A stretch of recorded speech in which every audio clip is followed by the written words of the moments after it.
I'm talking to David Honeyford today. So, David, he's an MLA with the Alliance Party in Northern Ireland. From I think you were elected for the Lagan area. Is that right, David? Yeah, Lagan Valley, which is Yeah. Lisburn, Drumore, area. Yeah. So, yeah, if you just can give a quick overview of who you are, who is David Honeyford, Okay. just for our viewers and listeners. Okay, so I'm David Honeyford, MLA for Lagan Valley, which is anybody coming north comes through Sprucefield, sort of as the centre of kind of Northern Ireland. As you come north, my background is I grew up in a Presbyterian manse. My dad was a Presbyterian minister. I got married and we have two kids. And I was involved with quite a few sport clubs and my son playing rugby. Back he's 20 now, so back when he was 6 or 7, started playing rugby, and we had a family in the club who had come from a GA background, and we started a program to link the two kind of clubs and share the kids, so the trained, during the summer months in GA and then in the winter months with the rugby club. So I was involved in those sort of programs. And in Northern Ireland, it's such a divided community. I live in the village I live. I didn't even know what the Gaelic club was, because you have no need to go to that area, if you like, because they're often based around the church or around the chapel of the school. So that's how I got involved in politics, really, through shared community, bringing community together. Joined the Alliance Party, was elected to council, Lisburn Castlereagh Council in 2019, topped the poll in the area, and then in 2022 was elected to Stormont in the Assembly. Okay, and that's what I'm kind of getting through. Was at the moment the Assembly is not sitting, of course, due to all sorts of things, but mainly because there's one or two parties who kind of don't want to go in, more or less. It's only down to one party doesn't want to go in. There's no other. Yeah, exactly. No excuse. But to be fair, I know Sinn Féin had pulled out a couple of years ago with the Ash for Cash scandal, and now the DUP has pulled out this time. So it's not just one side, but yeah, at the moment it's the DUP that's not going in. At the moment, it's the DUP, and it's out of four out of the last 6 years we haven't had an assembly. So yeah. So how frustrating is that for a politician like yourself? I mean, you're only elected at 22, and you didn't even have the chance yet to actually go into the MLA. How frustrating is that? The frustration is less, I think, for us as politicians, it is actually when you see what's happening to the people, because it's actually the people on the ground. It's actually the public are the people that are suffering. And I spent the morning with a Department of Communities briefing from the permanent secretary there, and seeing the budget cuts coming through, and the harsh reality of what this means. Where we don't have an assembly, we don't have a minister in place to make decisions. This is coming from London, and it's pretty grim. So for me, yeah, it's not pleasant. It's not great, but it actually is hurting the most the sort of most vulnerable in society the hardest, and that's the hardest part to watch on. So we have quite a bit of constituency work, quite a lot of constituency work coming through the office, and a lot of it is people desperate here and for housing, food packages, and that kind of support that we can't find then solutions to, other than just stopgap to try and keep it going. So yes, it's frustrating for politicians. Yes, we want to get in and get going, but the hardest part is watching on and seeing what is happening to the public, because it's appalling. It's absolutely it's embarrassing. It's shameful. Of course, yeah. I mean, yeah, I totally get that. But how do we move on from it? Is there a solution? I know let's talk about the Good Friday Agreement as well, but I think as far as I remember the DUP never signed up for that either, really. So how do we move on from there? There seems to be such a stalemate at the moment. Or can we move on, or does there have to be a new election? The difficulty for the public is there's an election to nothing. You know, it's pointless having an election if there's not something that you're being elected to. Our proposals to move forward, but we don't have yet the support of either the Irish government nor the British government, and we think there needs to be reform of the Assembly. The Good Friday Agreement was absolutely essential at its time, and we're in complete support of that shared society. The slight difficulty now as you come forward is it was coming out of conflict, and it was at a time of conflict, so there was things put in and there for a time that was 25 years ago. Now we have a different society where we don't have two sections of a community. We now have effectively three blocks. So we have people, about 20% of the population that here is not defining themselves as either nationalist or unionist.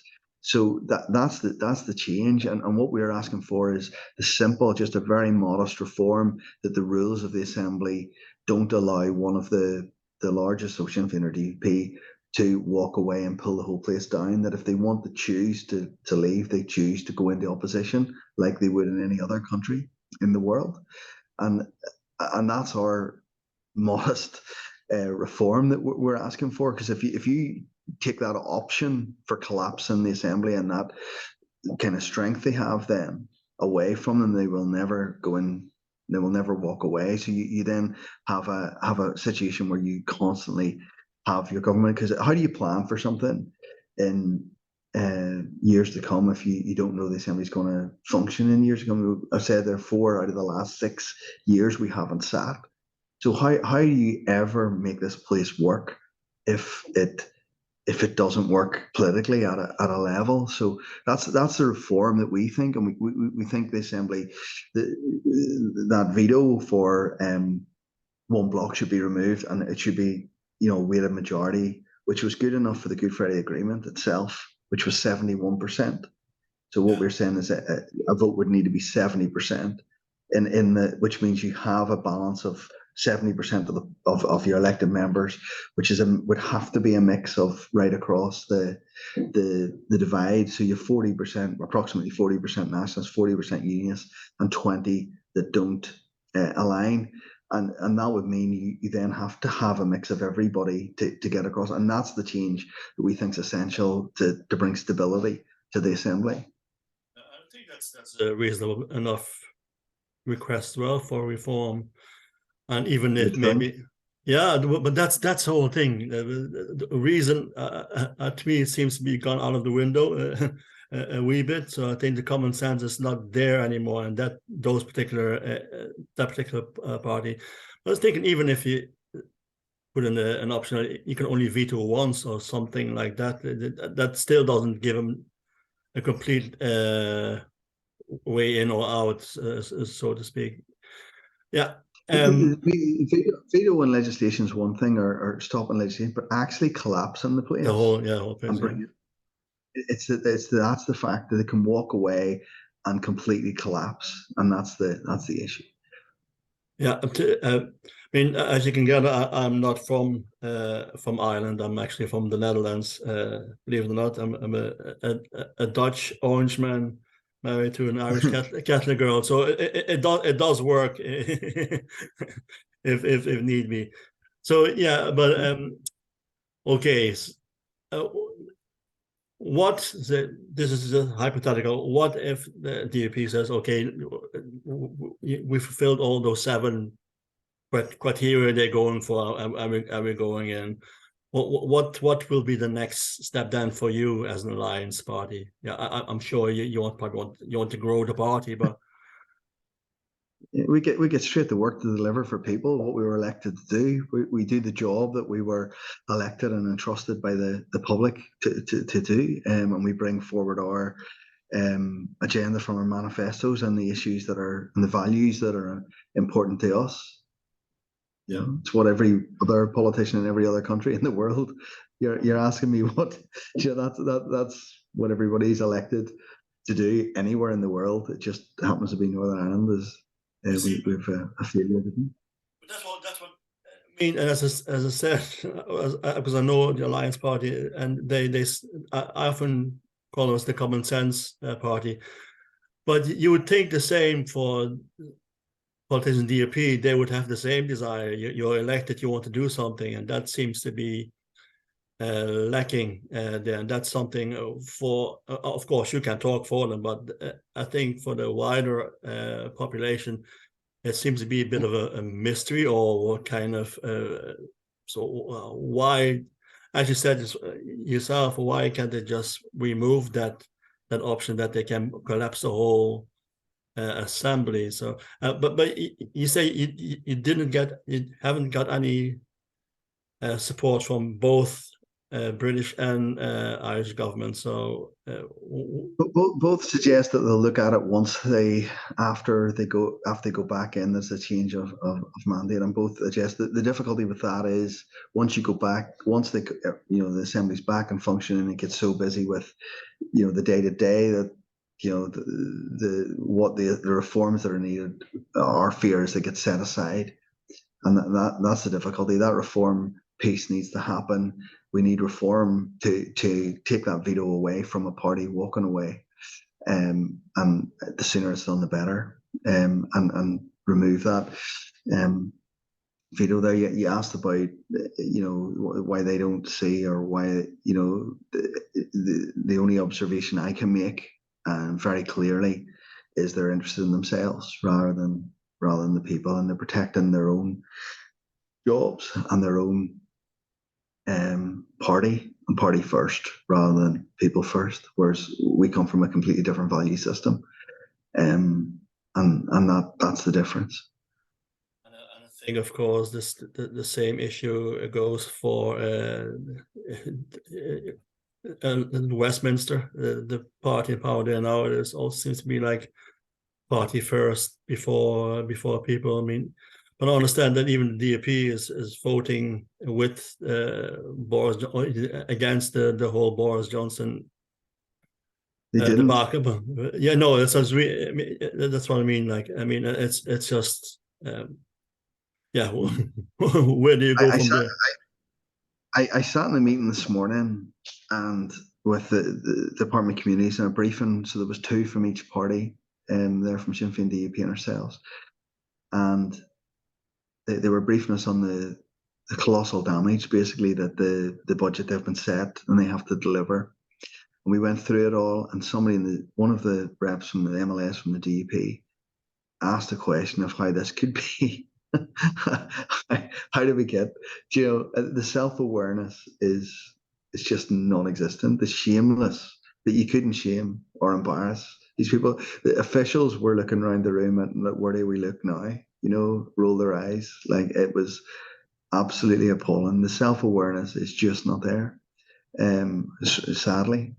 And as I said before, the people on the ground are the people that suffer.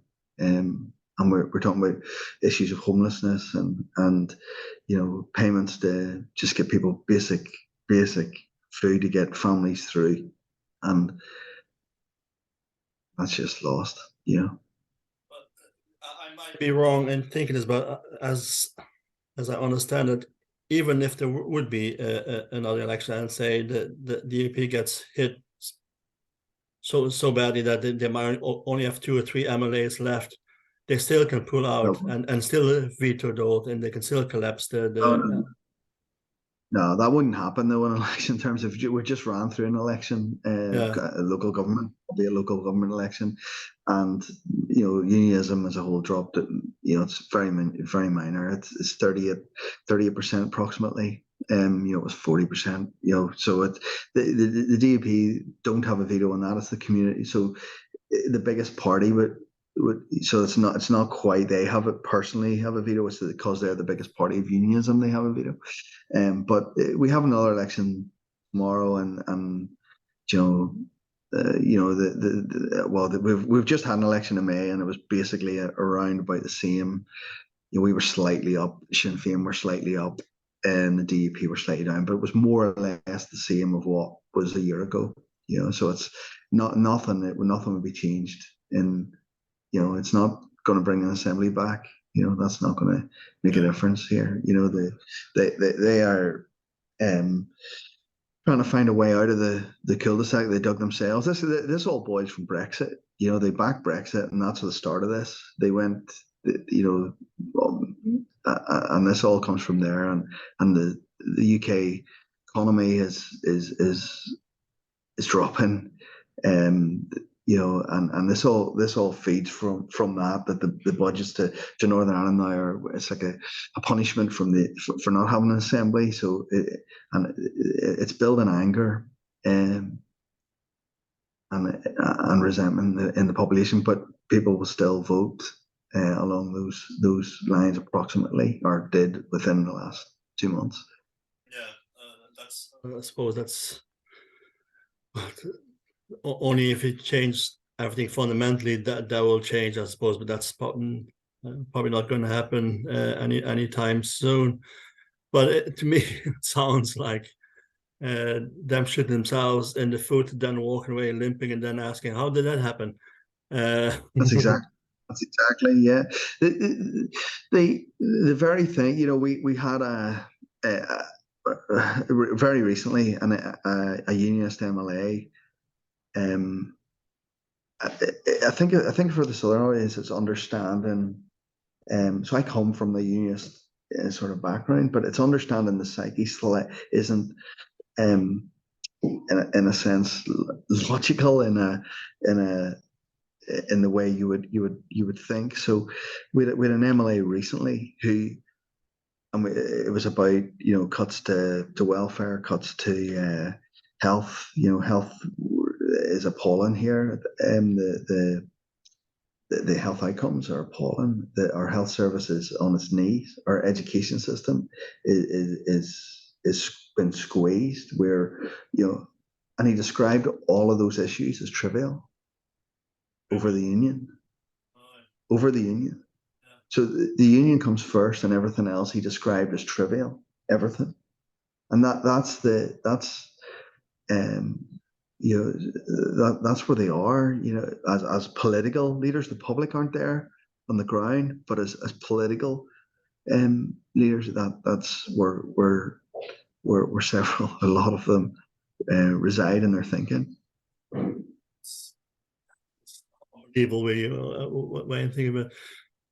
Yeah, I mean, I suppose I think the government republic is a bit slow as well, giving support to other parties. I reckon so. Maybe that's a route that should be taken as well. I mean, I think, and I've spoken to politicians from here as well, and I think they kind of are aware of that as well, but they're in a similar situation. What do we do? They don't want to come across as overbearing, because then of course you have some unions saying, well, we're not going to be part of the republic, and then of course on the other side you have the UK. Well, they're a mess at the moment themselves, so it's going to be difficult to move on, I suppose. Yeah, so unfortunately it sounds all depressing. Yeah, it is, but you see, sometimes it just takes, because I do history. I'm a bit of a history buff, so I write about history as well. And sometimes it's just a small thing that can change the whole dynamics of it. It could actually be a trivial thing. So you could nearly hope something like that would happen. But so other than that, yeah. I mean, we can only hope and pray, I suppose, to see that things will improve. But at least, absolutely. And the issues that Alliance deal, the reason we exist, the values we exist, are to create better opportunities for people. for health outcomes to improve, for kids to be educated in the same classrooms and brought together, so we don't have this divided community, that we start to unite people and bring people together, that we build an economy and skills and create jobs there and bring inward investment and allow local businesses to grow. So those are the issues for us that are absolutely vital in it all. And unfortunately, at the minute, the focus is off that and onto other things, which are other people's agendas, and that's the really sad part of it. But if we can move, because we've got people here who, and the opportunities here to really grow and improve, Yeah, I mean, on that note, we'll just thank you for your for this chat. No, actually, sorry, before I go, there's something I've been doing the last couple of while. It's one question I ask, and it's kind of off topic, I suppose. I always ask my guests, what are the 2 songs they listen to at the moment, or what's on the playlist? So it's kind of show people, well, it's not all about politics or serious stuff. We can have some kind of light-hearted things as well. So what are your 2 songs at the moment on your playlist, or pieces of music? I am just looking up because I have I'm a massive U2 fan, and I've been around the world to see U2, and I kind of can never decide which my favorite U2 song. So I flick between different days of the week. I grew up when it was Unforgettable Fire album, and then the Joshua Tree, and I'm back onto Running to Stand Still at the minute, which is U2 from 1987. But then completely, I'm not a country really, not a country fan. I've never really been into country music, but my son plays in the Gaelic team. He's been listening to a lot of Luke Combs recently, and as a song I've been on repeat, which is My Song Will Never Die. So those are 2. There's 2 for you that I've listened to in the last while. Well, there's nothing wrong with them. I mean, I wouldn't call myself a big U2 fan, but Joshua Tree is definitely there, one of my favorite all-time albums. So yeah, that's nothing wrong with that. So yeah, thanks for that, David, and hopefully no problem. we'll talk again soon, and we'll talk about a different situation, how you actually are in the assembly. So hopefully it's more positive next time. Sorry to be depressed. No, I mean, it is what it is, and I kind of guess it wasn't going to be that this was going to be, but at least we've heard a different voice now as well. I think that's important. We need to grow up. That's ultimately Northern Ireland politically needs to grow up and take responsibility for ourselves. We can't keep passing the ball when we don't like what's on the table. We can't keep passing the ball to somebody else to play for us. We need to be in control of that and work for the people that we represent, and that be that from whatever background. And we need to move forward, because we have a bright future here. We have a people high education system. We have the opportunities here with the new Windsor framework. We can access the UK markets, we can access European markets. So economically, we're sitting poised just to sort of push on, and that's really where we need to be. We need to be focused, and we need to be moving. It's into that new space and bringing prosperity in the wider sense to all of our people, so we all live well and good lives. Very reasonable thing to have, Anya. But thanks, David. No bother. Thank you. All the best. Cheers.